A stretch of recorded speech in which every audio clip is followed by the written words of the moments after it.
Hi friends, welcome back to another vlog. ಇದು ಹಬ್ಬದ ದಿವಸದ ವ್ಲಾಗ್. ಬೆಳಗ್ಗೆನೇ ವ್ಲಾಗ್ ಸ್ಟಾರ್ಟ್ ಮಾಡಿದ್ದೀನಿ.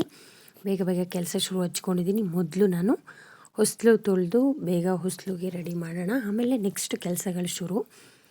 ಬೇಗ ಬೇಗ ಮುಗಿಸ್ಬೇಕು, ಪೂಜೆ ಮಾಡಬೇಕು. ಹಬ್ಬದ ಅಡುಗೆ ಅಂದರೆ ಸ್ವಲ್ಪ ಲೇಟ್ ಆಗುತ್ತೆ, ಹಾಗಾಗಿ ಬೇಗ ಬೇಗ ಮಾಡೋಣ ಅಂತ ಬೇಗ ಎದ್ದು ಬೇಗ ಶುರು ಹಚ್ಕೊಂಡಿದ್ದೀನಿ. ಹೊಸ್ಲಿಗೆ ಸ್ವಲ್ಪ ಲೇಟ್ ಆಯಿತು ಬೊಟ್ಟು ಇಡಲಿಕ್ಕೆ, ಯಾಕೆಂದರೆ ಬಿಲ್ಡಿಂಗ್ ಫುಲ್ಲು ಅಂದರೆ ಹೊರಗಡೆ ಪೇಂಟ್ ಮಾಡಿಸಿದ್ದಾರೆ ಹಬ್ಬಕ್ಕೆ. ಹಾಗೆ ನಮ್ಮ ಹೊಸ್ಲು ಮತ್ತು ಬಾಗಿಲೆಲ್ಲದಕ್ಕೂ ಕಲರ್ ಮಾಡಿಸಿದ್ದಾರೆ. ವೈಟ್ ಕಲರ್ ಸೂಪರಾಗಿ ಕಾಣುತ್ತೆ. ಸ್ವಲ್ಪ ಬೊಟ್ಟು ಇಡ್ಲಿಕ್ಕೆ ಲೇಟ್ ಆಯಿತು, ಯಾಕೆಂದರೆ ಪರ್ಟಿಕ್ಯುಲರ್ ಪ್ಲೇಸ್ ನಾನು ಫಿಕ್ಸ್ ಮಾಡಿಕೊಂಡ್ರೆ ಡೈಲಿ ಇಡೋಕ್ಕೆ ಈಸಿ ಆಗಲಿ ಅಂತ ಈ ರೀತಿ ಮಾಡ್ತಾಯಿದ್ದೀನಿ. ತುಂಬಾ ಚೆನ್ನಾಗಿ ಕಾಣುತ್ತೆ. ಲಾಸ್ಟಲ್ಲಿ ನೋಡಿ ಬೊಟ್ಟು ಎಷ್ಟು ಕ್ಲಿಯರ್ ಆಗಿರುತ್ತೆ, ವೈಟ್ ಕಲರ್ ಅಲ್ವಾ. ಆ ಪೇಂಟ್ ಮೇಲೆ ನಾವು ಬೊಟ್ಟಿಟ್ರೆ ಸಾಕಾಗಿರುತ್ತೆ. ಹಾಗೆ ಸ್ವಲ್ಪ ರಂಗೋಲಿ. ಈ ಮಕ್ಕಳು ಎಲ್ಲ ಅಳಿಸ್ತಾರೆ ಅಂತ ನಾನು ಲೆಫ್ಟು ರೈಟು ಸೈಡಲ್ಲಿ ರಂಗೋಲಿ ಹಾಕೋತೀನಿ, ಏಕೆಂದರೆ ತುಳ್ತಾ ಇರ್ತಾರೆ. ಹಾಗೆ ಮತ್ತು ಗಲೀಜಾಗಿಬಿಡುತ್ತೆ ಹೊಸ್ಲು ಮುಂದೆ. ಹಾಗಾಗಿ ನೋಡಿ ಈ ರೀತಿ ಪುಟ್ ಪುಟಾಣಿ ರಂಗೋಲಿ ಸೈಡಲ್ಲಿ ಹಾಕೋತೀನಿ. ಲಾಸ್ಟಲ್ಲಿ ನಿಮಗೆ ಕ್ಯಾಪ್ಚರ್ ಮಾಡ್ತೀನಿ ಹೇಗೆ ಕಾಣುತ್ತೆ ಅಂತ. ತುಂಬಾ ಚೆನ್ನಾಗಿದೆ. ಹೊಸ ವರ್ಷಕ್ಕೆ ಹೊಸದಾಗಿ ಎಲ್ಲ ಕಲರ್ ಸೂಪರಾಗಿದೆ. ಹೊಸ ವರ್ಷಕ್ಕೆ ಎಲ್ರಿಗೂ ದೇವರು ಒಳ್ಳೇದು ಮಾಡಲಿ. ಹಾಗೆ ನೋಡಿ ಹೇಗೆ ಕಾಣುತ್ತೆ ನಮ್ಮದು ಹೊಸ್ಲು ಅಂತ. ಈ ರೀತಿ ಫುಲ್ಲು ವೈಟ್ ಅಲ್ವಾ, ಸಕ್ಕತ್ತಾಗಿ ಕಾಣುತ್ತೆ. ಈ ಗಿಡಗಳದ್ದೆಲ್ಲ ಫುಲ್ಲು ಯಾವ ರೀತಿ ಆಗಿತ್ತು ನಮ್ಮ ಮನೆ ಮುಂದೆ ಅಂದರೆ, ಶಾರ್ಟ್ಸಲ್ಲಿ ನಾನು ಆ್ಯಕ್ಚುಲಿ ಅಪ್ಲೋಡ್ ಮಾಡಿದ್ದೀನಿ ಪುಟ್ ಪುಟಾಣಿ ಕ್ಲಿಪ್ಸು, ಅದರಲ್ಲಿ ನೋಡಿದ್ರೆ ಗೊತ್ತಾಗುತ್ತೆ. ಇಲ್ಲಿ ನೋಡಿ ನೆಕ್ಸ್ಟು ಕೆಲಸ ಆಯಿತು. ಪಾಪು ಎದ್ಲು, ಪಾಪುಗೆ ಎಣ್ಣೆ ಹಾಕಿ ನಾನು ಎಣ್ಣೆ ಹಾಕ್ಕೊಂಡು ಬೇಗ ಬೇಗ ಸ್ನಾನ ಮುಗಿಸಿ ಪೂಜೆ ಮಾಡೋಣ, ಆಮೇಲೆ ಅಡುಗೆ ಕೆಲಸ ಶುರು ಹಚ್ಕೊಳ್ಳೋಣ ಅಂತ ಪಾಪುಗೆ ಎಣ್ಣೆ ಹಚ್ತಾ ಇದ್ದೀನಿ.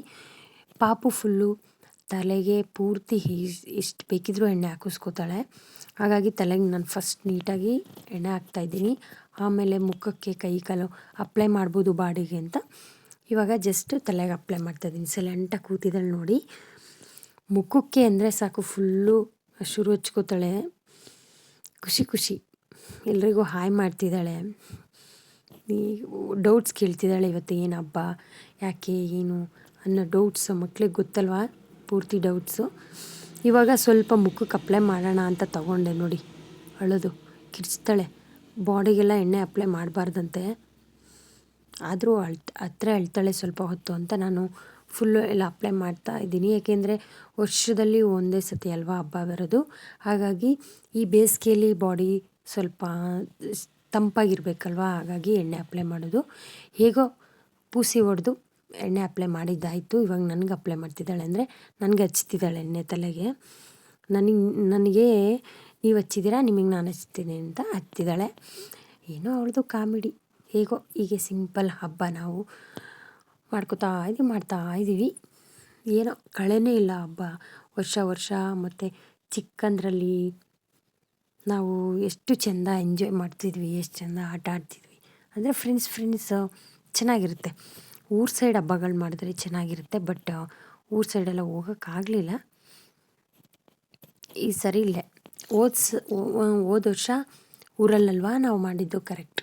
ಈ ವರ್ಷ ಇಲ್ಲೇ ಮಾಡೋಣ ಅಂತ ಈ ವರ್ಷ ಮುಗಿಸಿದ್ದೀವಿ. ಶ್ರೀರಾಮನವಮಿಗೆ ಬೇಕಿದ್ದರೆ ಊರಿಗೆ ಹೋಗೋಣ ಅಂತ ಪ್ಲ್ಯಾನ್ ಮಾಡಿದ್ದೀವಿ, ನೋಡೋಣ ಏನಾಗುತ್ತೆ ಅಂತ. ನೋಡಿ ಆಯಿತು, ಸುಸ್ತಾಯಿತು, ಇಷ್ಟೇ ಮುಗೀತು. ಅವಳಿಗೆ ಫುಲ್ಲು ಹಿಂಸೆ ಆಗ್ತಿದೆಯಂತೆ ಎಣ್ಣೆ ಹಚ್ಕೊಂಡು. ಸ್ನಾನ ಅಂತ ಇದ್ಲು, ಬಟ್ ಸ್ವಲ್ಪ ಹೊತ್ತು ನಾವು ಏನೋ ಪೂಸಿ ಹೊಡ್ಕೊಂಡು ಮೇಂಟೈನ್ ಮಾಡ್ತಾ ಇದ್ದೀವಿ. ಫೈನಲಿ ನಂದು ಫುಲ್ಲು ಎಣ್ಣೆ ಹೆಚ್ಚಿದ್ದಾಯಿತು. ಇವಾಗ ಸ್ನಾನಕ್ಕೆ ಹೋಗಬೇಕು. ಇವರು ನೋಡಿ ಮಾವಿನೆಲೆ ಬೇವಿಂದೆಲ್ಲ ರೆಡಿ ಮಾಡ್ಕೋತಿದ್ದಾರೆ ತೋರಣಕ್ಕೆ.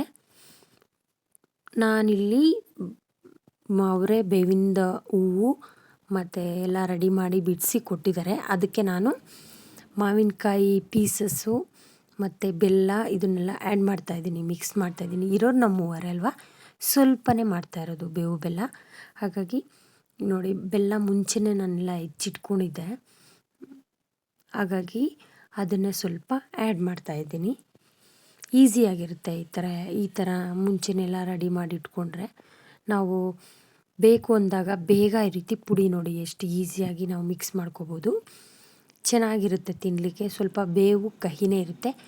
ಈ ಹಬ್ಬದಲ್ಲಿ ಸಿಹಿ ಕಹಿ ಮಿಕ್ಸ್ ಆದ್ರೇನೆ ಅಲ್ವಾ ಯುಗಾದಿ. ಹಾಗಾಗಿ ಎಲ್ಲನೂ ಮಿಕ್ಸ್ ಮಾಡಿ ನಾನು ರೆಡಿ ಮಾಡಿಟ್ಟು ಸ್ನಾನ ಮುಗಿಸ್ಕೊಂಬಂದು ಇಲ್ಲಿ ನೋಡಿ ಪೂಜೆಗೆ ರೆಡಿ ಮಾಡ್ತಿದ್ದೀನಿ. ಪೂಜೆ ಅಂದರೆ ನಾನಿನ್ನು ಸಡನ್ಲಿ ಇವಾಗ ಡೈರೆಕ್ಟ್ ಪೂಜೆ ಮಾಡಲ್ಲ. ಅವರಿಬ್ಬರು ಸ್ನಾನ ಮಾಡಿ ಬಂದು ಜೊತೆಲೆಲ್ಲ ಪೂಜೆ ಮಾಡೋದು. ಬಟ್ ಇವಾಗ ಹೂವು ಎಣ್ಣೆ ಎಲ್ಲ ಹಾಕಿ ಬತ್ತಿ ಅಂದರೆ ದೀಪಗಳನ್ನೆಲ್ಲ ರೆಡಿ ಮಾಡ್ತಿದ್ದೀನಿ. ಎಲ್ಲ ರೆಡಿ ಮಾಡಿದ ಮೇಲೆ ನಾವು ಮೂವರು ಸೇರಿ ದೀಪ ಹಚ್ಚೋಣ ಅಂತ. ನೋಡಿ ಇವರಿಬ್ಬರು ಇನ್ನೂ ತೋರಣ ಕಟ್ತಾನೇ ಇದ್ದಾರೆ. ನಾನಿಲ್ಲಿ ಸ್ನಾನ ಮುಗಿಸಿ ಬಂದು ಹೂವಿಟ್ಟು ಪೂಜೆ ಅಂದರೆ ಪೂಜೆಗೆಲ್ಲ ರೆಡಿ ಮಾಡ್ತಾಯಿದ್ದೀನಿ. ಮತ್ತು ಒಂದು ಸೈಡು ಅಡುಗೆಗೂ ರೆಡಿ ಮಾಡ್ಕೋತಾ ಇದ್ದೀನಿ. ಒಂದು ಕಡೆ ಅಡುಗೆಗೆ ಇಟ್ಕೊಂಡು ಸ್ಟವ್ ಮೇಲೆ ಬಂದು ಈ ಕಡೆ ಪೂಜೆಗೆ ರೆಡಿ ಮಾಡ್ತಿದ್ದೀನಿ. ಎಲ್ಲ ಮುಗಿಸ್ಕೊಂಡು ಇವರು ಸ್ನಾನ ಮಾಡ್ಕೊಂಡು ಬರೋದ್ರೊಳಗೆ ಅಂದರೆ ಹತ್ತತ್ರ ಎಲ್ಲ ಕೆಲಸ ಮುಗ್ದಿದ್ರೆ ಪೂಜೆ ಮಾಡ್ಬೋದಲ್ವ ಅಂತ ನೋಡಿ. ಒಂದು ಕಡೆ ಕಾಳುಗೊಜ್ಜಿಗೆ ಬೇಯೋಕ್ಕಿಟ್ಟಿದೆ, ಅದು ಕೂಗಿದೆ, ಬೆಂದಿದೆ. ಇವಾಗ ಅದಕ್ಕೆ ಒಗ್ಗರಣೆ ಕೊಡಬೇಕು. ಇಲ್ಲೊಂದು ಕಡೆ ಮಾವಿನಕಾಯಿನ ತುರಿದಿಟ್ಟಿದ್ದೀನಿ ಗೊಜ್ಜು ಮಾಡಲಿಕ್ಕೆ, ಅಂದರೆ ಚಿತ್ರಾನ್ನ ಮಾಡಲಿಕ್ಕೆ. ಅದನ್ನು ರೆಡಿ ಮಾಡಿ ಇವಾಗ ಪೂಜೆ ಮಾಡ್ತಾ ಇದ್ದೀವಿ. ನೋಡಿ, ನಮ್ಗಳಿಗೆ ಪೂಜೆ ಮಾಡೋದಕ್ಕಿಂತ ಮುಂಚೆ ಮೇಡಮ್ ಅವ್ರು ಪೂಜೆ ಮಾಡ್ತಾರೆ ಬೇಗ. ನಾನು ಪೂಜೆ ಮಾಡ್ಬೇಕು ಮಾಡ್ಕೊಂಡು ಕೂತಿದ್ದಾಳೆ. ನಾನು ಕ್ಯಾಪ್ಚರ್ ಮಾಡ್ತಾಯಿದ್ದೀನಿ. ಅವಳಿಗೆ ಒಂಥರ ಖುಷಿ, ನಾನು ಕ್ಯಾಪ್ಚರ್ ಮಾಡ್ತಾಯಿದ್ರೆ ಅವಳು ಪೂಜೆ ಜೋರು ಮಾಡ್ತಾಳೆ ಚೆನ್ನಾಗಿ. ಇವರಿಬ್ಬರದೇ ಪೂಜೆ ಮಾಡ್ತಿದ್ದಾರೆ.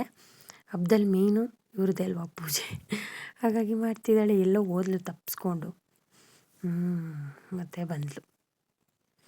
ಎಲ್ಲ ಕಡೆ ಪೂಜೆ ಮಾಡ್ಕೊಂಡು ಬರಬೇಕು ಮೇಡಮ್ ಅವರು.